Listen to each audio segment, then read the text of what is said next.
Hello friend, कैसे हैं आप? आपके अपने यूट्यूब चैनल पर मैं रवि आप लोग का बहुत बहुत स्वागत करता हूं।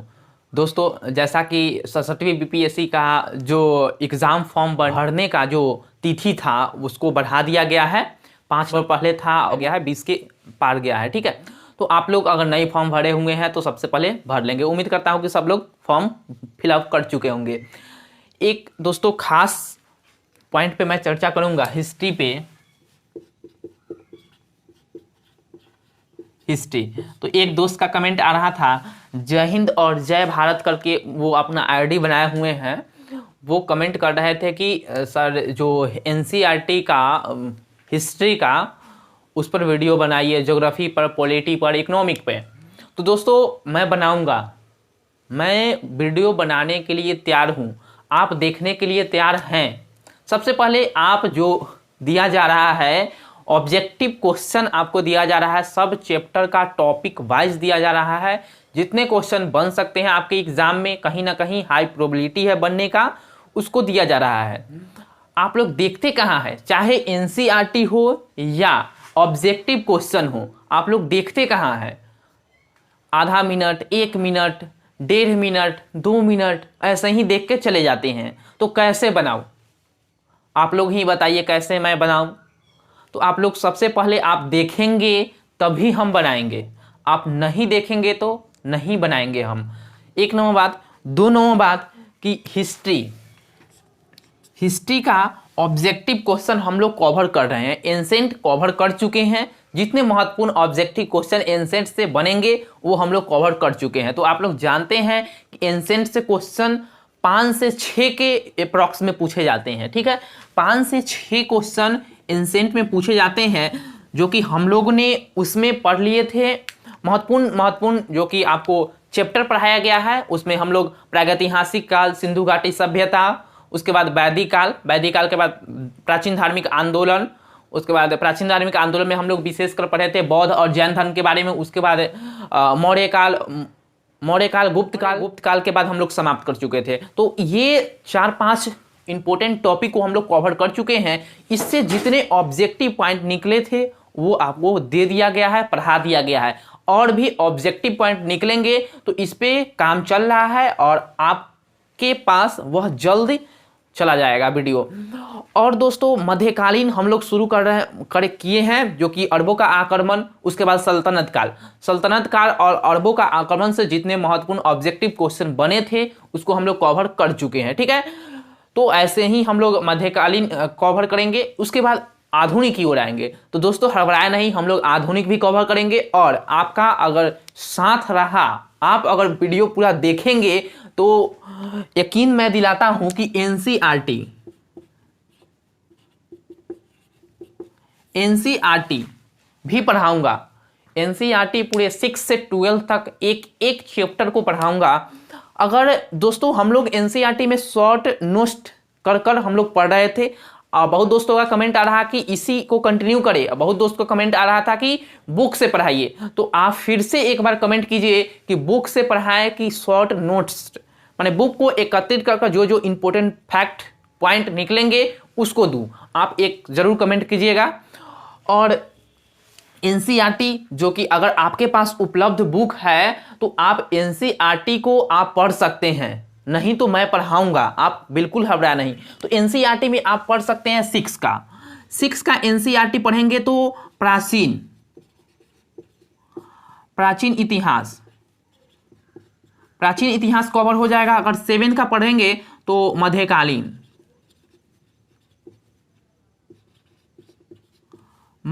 इतिहास, और 8 का पढ़ते हैं तो आधुनिक इतिहास।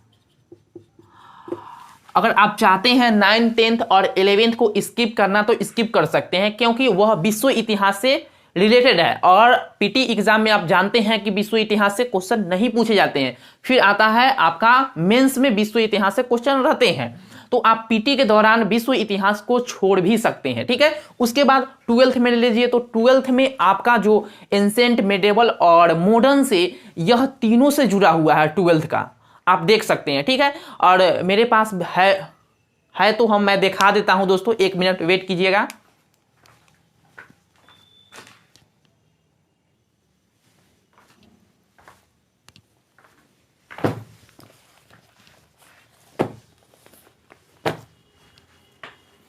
चलिए दोस्तों देखिए, यह एनसीईआरटी का 6 का बुक है, 6 का एनसीईआरटी का बुक है।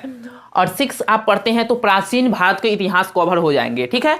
और मैं इस पर नोट्स बना रहा हूँ, आपको जल्दी ही वीडियो मिलेगा, जो कि ऑलरेडी हम लोग 4 चैप्टर तक कवर कर चुके हैं, ठीक है।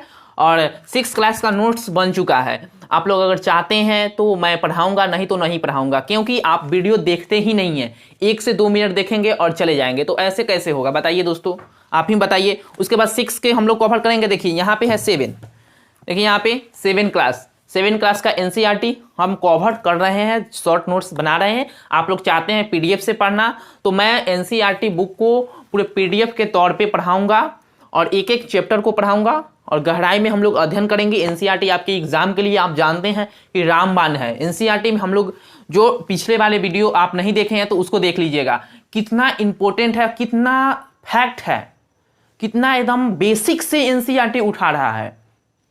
बेसिक से एनसीईआरटी में आपको पढ़ने को मिलेगा, ठीक है। उसके बाद देखिए यहाँ पे दोस्तों 8 क्लास का हमारे पास है, बाकी वो मिल नहीं रहा है, बहुत बुक कहूँ होगा। तो देखिए यहाँ पे 12th का एनसीईआरटी, यह भाग 3 है, भाग 1 और भाग 2 ऑलरेडी हम गिन चुके हैं। तो आप लोग को दिखा देता हूँ कि यह 12th का एनसीईआरटी है। आप लेना चाहते हैं तो ले सकते हैं और पढ़ना चाहते हैं तो पढ़ सकते हैं, लेकिन मैं पीडीएफ के तौर पर पढ़ाऊंगा और शॉर्ट नोट्स के टाइप में पढ़ाऊंगा, ठीक है। आप लोगों का साथ रहा तो एनसीईआरटी ऐसे ही, उसके बाद ज्योग्राफी, पॉलिटी, इकोनॉमी, ऐसे ही एनसीईआरटी हम लोग कवर करेंगे, ठीक है दोस्तों। आप लोगों का साथ रहेगा तब, नहीं तो बिना साथ के नहीं हो सकता। आप लोग शेयर भी नहीं करते हैं, लाइक भी नहीं करते हैं, कमेंट भी नहीं करते हैं, क्या हुआ नहीं हुआ, समझ में आ रहा है कि नहीं आ रहा है, सही आपको मटेरियल दिया जा रहा है कि नहीं दिया जा रहा है, कुछ त्रुटि है क्या, उसमें और बेहतर हो सकता है। आप कमेंट करते हैं तभी हमको पता चलता है, अदरवाइज हमको पता नहीं चलता है, ठीक है। तो आप लोग बिल्कुल घबराए नहीं और बेनिफिकर होकर कमेंट करें, और मैं कोशिश करूंगा कि आपका कमेंट का रिप्लाई जरूर दूं, ठीक है दोस्तों। उसके बाद देखिए एनसीईआरटी हम लोग कवर कर लेंगे, उसमें कोई अथी की बात नहीं है। आप लोग का साथ रहेगा तो कवर हो सकता है। उसके बाद एनसीईआरटी आप कवर कर लेंगे तो करेंट अफेयर के लिए बहुत बड़ा रोल अदा करता है आपके एग्जाम में करेंट अफेयर। तो करेंट अफेयर के लिए ऑलरेडी हम लोग जो आप अगर फेसबुक पेज से नहीं जुड़े हैं तो लिंक डिस्क्रिप्शन बॉक्स में दे दिया जा रहा है, वहां से आप जुड़ जाइएगा फेसबुक पेज से। और वहां पे जो कि बहुत सारे पीडीएफ शेयर किए जाते हैं और जो करेंट अफेयर है वहीं पे मैं करेंट अफेयर पीडीएफ के तौर पे दूंगा। अगर नहीं जुड़े हैं तो लिंक डिस्क्रिप्शन बॉक्स में दे दिया जा रहा है, वहां से आप जुड़ जाइएगा। करेंट अफेयर के लिए दोस्तों बुक आप दृष्टि का ले सकते हैं अपने हिसाब से दोस्तों, आप देखिए, ठीक है। अगर हमारे हिसाब से आप कहिएगा तो दृष्टि का, नहीं तो एडिटोरिया का, प्रवीण सर का जो बुक है उसको भी आप प्रीफर कर सकते हैं। उसके बाद आता है योजना का भी आप ले सकते हैं, जो कि काफी बेटर बुक आपको हो जाएगा दृष्टि का। और क्या कहा जाता है, प्रतियोगिता दर्पण भी अच्छा है। सब बुक अपने आप में बहुत बेहतरीन है, लेकिन आपके एग्जाम के व्यू से कौन सा फैक्ट अच्छा है, कौन सा बुक, सब में तो एक ही फैक्ट है, आपको पढ़ना ही होगा, सबको नहीं पढ़ना होगा।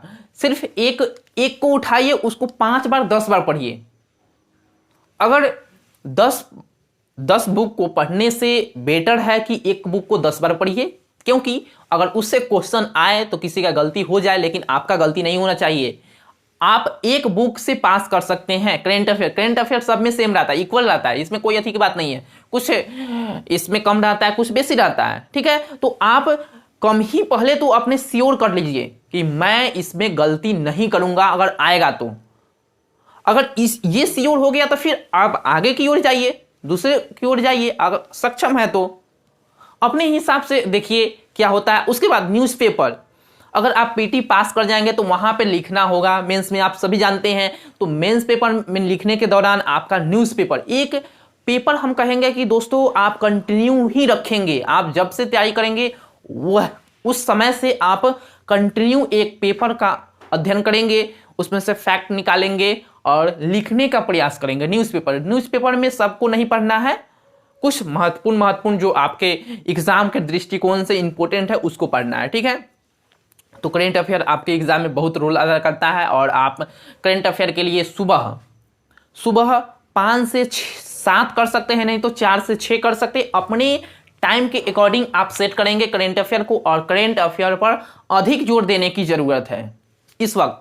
और इस वक्त जो कि पबनी त्यौहार का समय है, तो आप लोग इसमें भली भांति थोड़ा इन्वॉल्व होंगे, मैं नहीं कहता नहीं होंगे, थोड़ा इन्वॉल्व होंगे। और आप लोग कोशिश कीजिए कि मैं नहीं इन्वॉल्व रहूं, क्योंकि आपका एग्ज़ाम सर पे है। एग्ज़ाम दे दीजिए, उसके बाद जितना इन्वॉल्व होना है होइए, सिलेक्शन ले लीजिए, जो करना है करते रहिए, कोई रोकने टोकने वाला नहीं है। लेकिन अभी इस वक्त अगर कुछ नहीं होगा तो चारों ओर से बहुत ताना मिलेगा, बहुत कुछ कहने को मिलेगा। तो बेटर है कि सबसे पहले मैं जो काम लिया हूं उसको कर कर निपटाऊं, उसके बाद फिर कुछ करूं। तो उम्मीद करता हूं कि आप लोगों को समझ में आया होगा, और एक पॉजिटिव माइंड के साथ और पॉजिटिव एनर्जी के साथ अपने तैयारी को इंक्रीज कीजिए, और अपने तैयारी में धीरे धीरे परिवर्तन लाइए और स्मार्ट वर्क कीजिए। उसके बाद करेंट अफेयर को निश्चित तौर पे आप देखेंगे, उसके बाद साइंस, उसके बाद दोस्तों हिस्ट्री का पोर्शन रखिए, उसके बाद साइंस का और बिहार स्पेशल का ऐसे ही पोर्शन रखिए, ठीक है। तो आप बिल्कुल हड़बड़ाए नहीं, आपका सिलेक्शन निश्चित है। अगर आप मेहनत अच्छी तरह से कर रहे हैं, एक सही दिशा में जा रहे हैं, स्मार्ट वर्क कर रहे हैं और अपने लक्ष्य पर ध्यान केंद्रित किए हुए हैं, तब आपका जरूर सिलेक्शन होगा, कोई नहीं रोक सकता है। ठीक है दोस्तों, चलिए हम लोग फिर नेक्स्ट वीडियो में मिलेंगे। आपके द्वारा क्या सजेशन है वो हमको जरूर कमेंट में कहिएगा। Thank you so much watching this video.